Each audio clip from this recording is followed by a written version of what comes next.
அன்பார்ந்த தொண்டர்களே,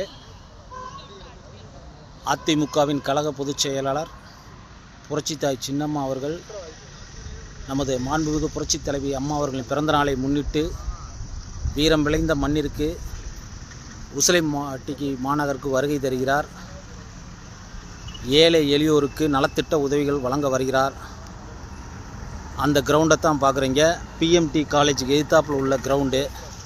வேலைப்பாடெல்லாம் நல்லபடியாக நடந்துக்கிட்டு இருக்கு.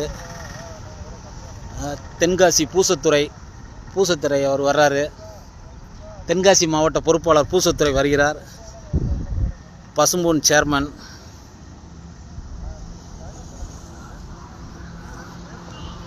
பாருங்கள். கிரவுண்டு, மைக் செட்டு, ஸ்டேஜ் அங்கே வருது. சரூர வேலை நடக்குது. கிட்டத்தட்ட ஒரு 10,000 பேர் இங்கே கூட போகிறாங்க. எல்லாம் நல்லா சிறப்பாக வேலை நடக்குது. பாருங்கள், இந்த ஊர் மக்கள் அனைவரும் சின்னம்மாவை எதிர்பார்த்து காத்து கொண்டிருக்கிறார்கள். வீரம் விளைந்த மண் உசிலம்பட்டி மாநகருக்கு வருகை தரும் புரட்சித்தாய் சின்னம்மா அவர்களை வருக வருக என அன்புடன் வரவேற்கிறோம். வரவேற்பது புரட்சித்தாய் சின்னம்மா விசுவாசி தொண்டன், தேனி மாவட்டம் கோம்பை பாறை கண்ணன். நன்றி, வணக்கம்.